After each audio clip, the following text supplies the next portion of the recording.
बिस्मिल्लाहिर्रहमानिर्रहीम अस्सलाम वालेकुम वेलकम टू क्विक रिव्यू। और quick review current affair series में आपका वेलकम है। और करंट अफेयर्स में हम बात करने लगे हैं जी सूडान को लेके। और सूडान के अंदर जो क्राइसिस चल रहे हैं या जो सिविल वॉर है उसको आज हम डिस्कस करेंगे, ठीक है। और जिसमें आपने देखा कि आजकल बहुत ज़्यादा वीडियोस जो है वायरल हो रही हैं कि कैसे इज्तिमाई तौर पे जो है वो उनको कब्रों के अंदर डाला जा रहा है, उनको आग लगाई जा रही है और उनके ऊपर जुल्म सितम के पहाड़ जो हैं वो गिराए जा रहे हैं और पूरी इंटरनेशनल कम्युनिटी जो है वो खामोश है। और इसमें जो रिस्पॉन्सिबिलिटी है वो डाली जा रही है जी किसके ऊपर, यूएई के ऊपर, ठीक है। कि भाई यूएई जो है वो सारे का सारा जो है ये सब कुछ करवा रहा है और उसका जो रीजन है वो क्या है जी, वो है सोना या गोल्ड। गोल्ड की वजह से ये सारा कुछ हो रहा है, ठीक है। तो इसलिए जो है वो उसका सारा ब्लेम जो है यूएई के ऊपर डाला जा रहा है। तो इसको डिस्कस करते हैं, सूडान की जो सिविल वॉर है इसको। और सूडान देखिए बेसिकली सबसे पहले तो आपको पता होना चाहिए कि भाई ये अफ्रीका का एक कंट्री है और ये मुस्लिम कंट्री है, ठीक है, एक मुसलमान मुल्क है। और सूडान इससे पहले जो है वो तकसीम हो चुका है। तकसीम का मतलब ये है कि इससे पहले सूडान जो है वो एक बड़ा मुल्क था, लेकिन उसको जो है वो तकसीम करके तो दो ममालिक जो है वो बना दिए गए।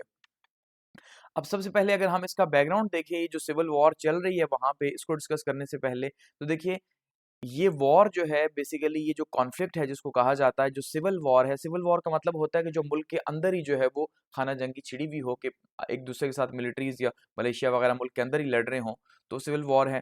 तो 15 अप्रैल 2023 को जो है ये सिलसिला शुरू हुआ और आज हम 2025 के इख्तिताम पे हैं। सो इसका मतलब ये है कि 2 साल या 2.5 साल तकरीबन इसको हो चुके हैं, ठीक है। और सुडानीज आर्मी जो है जिसको SAF कहा जाता है, आगे ये यूज होगा तो आपको पता हो, SAF यानी कि जो सूडान की आर्मी है, जैसे हर मुल्क की आर्मी होती है वैसे ही सूडान की भी ये आर्मी है, ठीक है। और दूसरी साइड से इसकी जो लड़ाई लगी हुई है सूडान की आर्मी की, वो लगी हुई है रैपिड सपोर्ट फोर्सेस के साथ यानी RSF के साथ, ठीक है। अब ये जो SAF है यानी सूडान की जो एक्चुअल आर्मी है ये लड़ रही है सूडान की जो आप ये कह लें पैरा मिलिट्री है, जो कि बेसिकली मलेशिया है, या आप ये कह लें कि एक अलग से फोर्स बनी हुई थी, तो वो फोर्स जो है उसके साथ लड़ रही है। जो उनकी मिलिट्री है मुल्क के अंदर ही एक फोर्स के साथ जो है, आप रेंजर्स कह लें, जैसे पाकिस्तान के अंदर एग्जांपल दूं तो रेंजर्स, क्योंकि आर्मी जो है वो सुपीरियर है और उसी के अंडर ही जो है वो कहीं ना कहीं रेंजर्स मौजूद है। तो इसी तरह से ये जो है वो एक रैपिड सपोर्ट फोर्स बनाई हुई थी, वहां पे फोर्सेस बनाई हुई थी। और अब ये जो है ये लड़ रही है किसके साथ जी, सूडान की आर्म फोर्सेस के साथ। और ये लड़ क्यों रही है, इसलिए कि जो रैपिड सपोर्ट फोर्स है ये SAF जो है यानी कि सूडान की जो आर्मी है ये चाहती है कि ये इसके अंडर आ जाए, ठीक है। जबकि वो ये चाहती है कि भाई हम इनके अंडर ना आए, बल्कि हम अलग से ही अपना वजूद कायम रखें। इसका मतलब ये है कि जो रिस्पॉन्सिबिलिटी है वो किसके ऊपर है, वो इसके ऊपर आ रही है, RSF के ऊपर, कि ये जो है अपना अलग से वजूद बरकरार रखने की बात कर रही है, जिसका कोई जवाज नहीं बनता। होना तो इसे मिलिट्री के नीचे ही चाहिए, अगर जो है वो इसे कुछ टाइम के लिए बनाया गया था, ठीक है।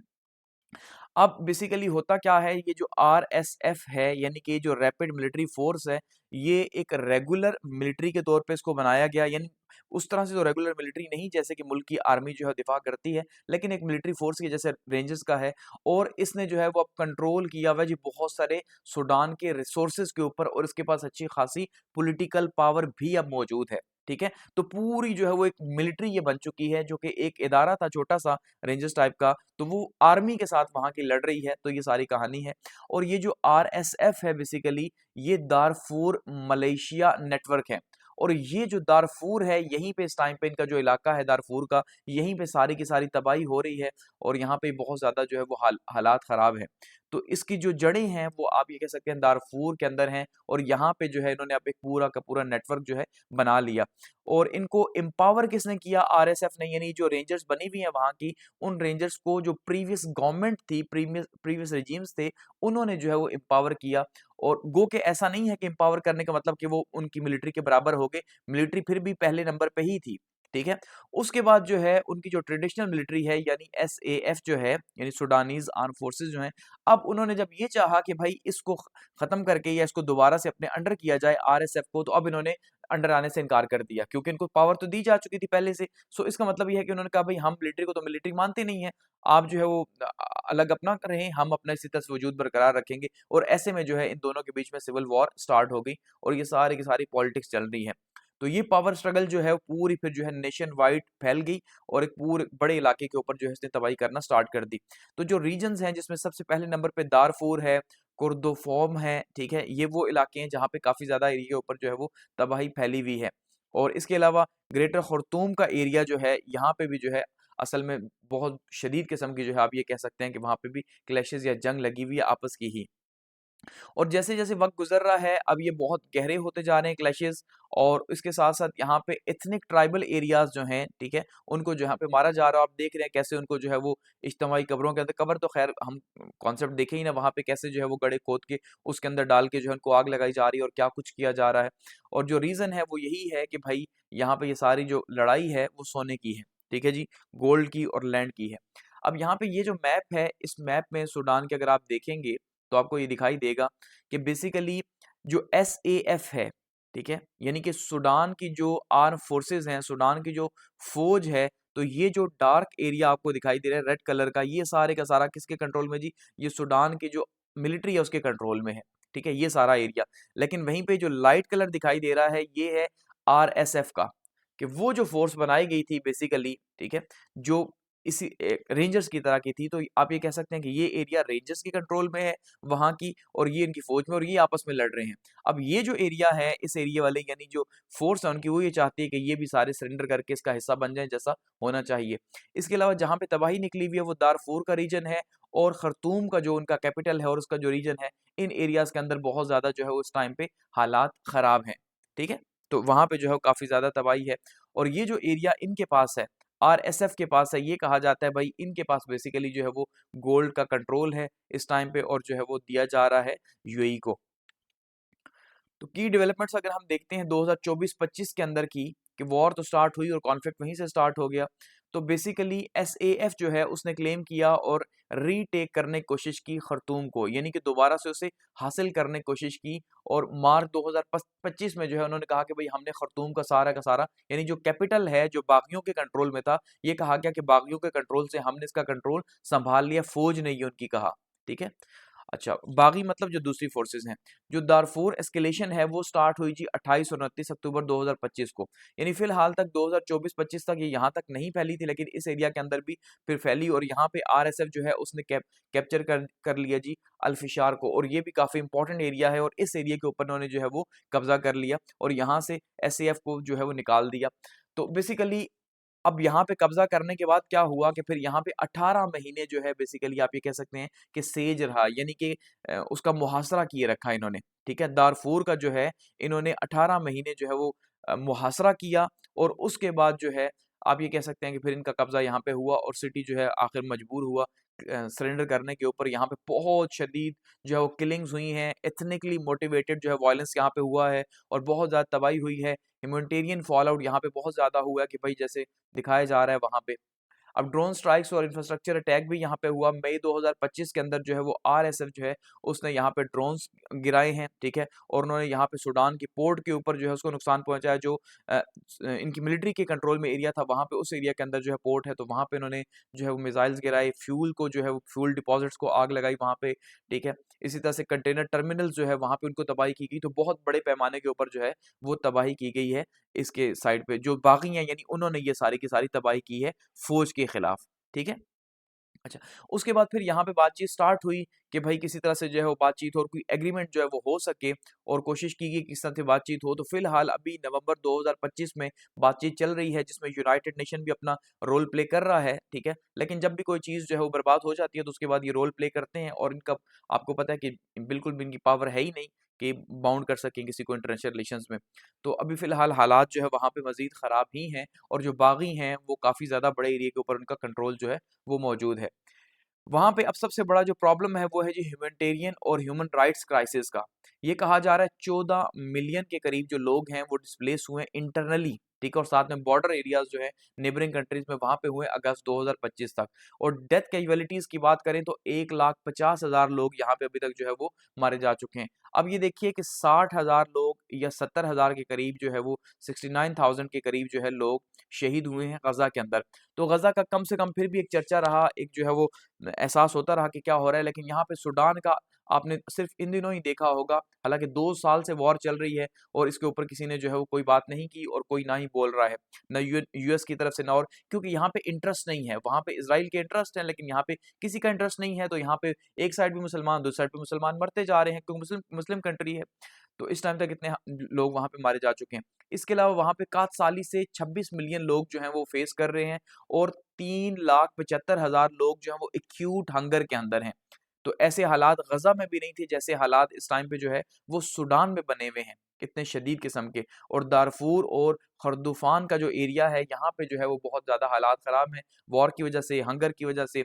हॉस्पिटल्स जो हैं अगर उनकी बात करें तो वहां पे अटैक हो रहे हैं, ठीक है, वहां पे लोगों को मारा जा रहा है, बीमारियां फैल रही हैं, तो हालात उनके बहुत ज्यादा खराब हैं। आप ये कह लें शदीद जो है वो उनके हालात खराब हैं और आम लोग वहां पे जो है पिस रहे हैं बागियों की और फौज की लड़ाई के अंदर, ठीक है। ये वहां पे हालात हैं। और जो एलिगेशंस की अगर हम बात करें कि ये एलिगेशंस जो है वो किसके ऊपर लगाई जा रही हैं, कि इस सब का मास्टरमाइंड कौन है, इसे पीछे से जो कंट्रोल है वो कौन कर रहा है जी, तो उसका रिस्पॉन्सिबल जो है वो कहा जा रहा है यूएई की जो गवर्नमेंट है, उसको रिस्पॉन्सिबल कहा जा रहा है कि वो अपने मुल्क में तो आप देख लें क्या से क्या बनाए जा रहे हैं, ठीक है, लेकिन तबाही किए जा रहे हैं। तो आरएसएफ जो है उसका बेसिकली जिसको लीड कर रहे हैं जो मोहम्मद हमदान दगालू जो है, ठीक है, इसको हमदती भी कहा जाता है, तो इसका डायरेक्ट कंट्रोल ये माना जाता है, ठीक है, कि डायरेक्ट कंट्रोल जो है बेसिकली वो गोल्ड माइंस इनके पास है, तो इनका कंट्रोल जो है किया जा रहा है जी यूएई की तरफ से, ठीक है। तो गोल्ड माइंस का कंट्रोल इन्होंने, यानी बागी जो इस टाइम पे हैं वो पावरफुल क्यों हुए हुए हैं,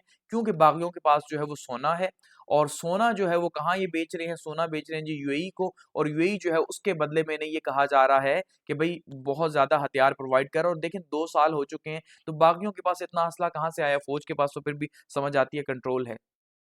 तो ये सारे की सारी गेम जो है वो सोने की हो रही है। तो गोल्ड जो है ये एस्टिमेट किया जा रहा है जी 49% जो सूडान के एक्सपोर्ट्स हैं वो वैसे ही जो है वार से पहले भी, यानी 2023 से पहले की अगर बात करें तो तब भी जो है वो बेसिकली सूडान के एक्सपोर्ट्स 23% गोल्ड की थी। और अब ये जो आरएसएफ है, यानी जो बागी हैं, ठीक है जी, ये बागी बेसिकली गोल्ड को क्या कर रहे हैं जी, ये इसको रेवेन्यू के तौर पे यूज कर रहे हैं और अपने आप को बिल्ड किए जा रहे हैं हुकूमत के खिलाफ। उनका कोशिश यही है कि पूरे सूडान पे इनका कंट्रोल हो जाए, ठीक है।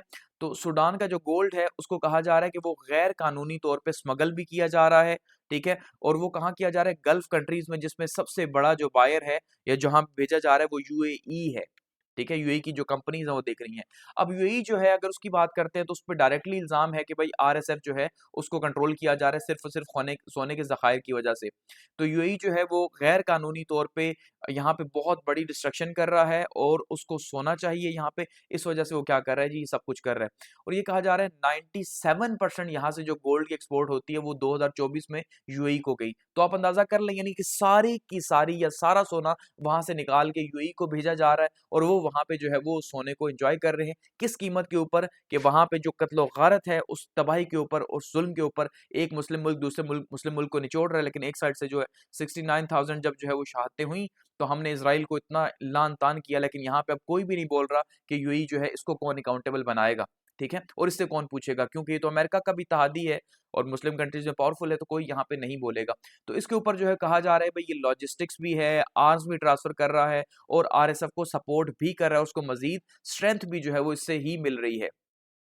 इन्वेस्टिगेटिव रिपोर्ट जो है वो बता रही है जी कि यूएई की जो कंपनीज हैं वो बेसिकली इसके अंदर इन्वॉल्व हैं और वो कंपनीज जो है सूडान से सारे की सारी बार्गेनिंग कर रही हैं और दुबई के अंदर ये सारे का सारा जो है वो सोना जा रहा है। इसी तरह से एक स्विस एनजीओ है, उसने भी रिपोर्ट दी है कि यूएई जो है वो बेसिकली गोल्ड की ट्रेड कर रहा है, उसकी गोल्ड की ट्रेड बूम हो गई है। जाहिर बात है पूरी दुनिया में इतना ज्यादा सोना उसको फ्री में मिल रहा है, एक तो खरीदे फिर भी बात बनती है, तो वो सारे का सारा उसको लेके जा रहे हैं और ये जो है ये बेसिकली एक कॉज है सूडान के अंदर जो हालात खराब किए हुए हैं, ये माना जा रहा है, ठीक है।